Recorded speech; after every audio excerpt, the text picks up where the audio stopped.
हुकूमत ने इमरान खान की मुज़ाकरात की पेशकश मुस्तरद कर दी। धमकी के माहौल में मुज़ाकरात नहीं हो सकते। वज़ीर इत्तलात व नशरियात मरियम औरंगजेब का साफ जवाब। वाज़ेह कर दिया कि सरकारी अमलाक और दरख्तों को आग लगाना और खूनी मार्च का ऐलान जमहूरी हक नहीं।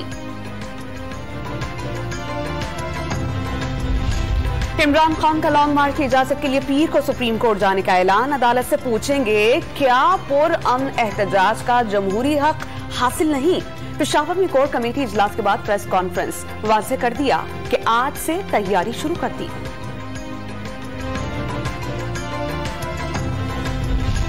और खानेवाल में वजीर मुमलिकत बराए दाखिला अब्दुर्रहमान कांजू की गाड़ी को हादसा। अब्दुर्रहमान कांजू महफूज रहे, 4 रेंजर्स एहलकार शदीद जख्मी।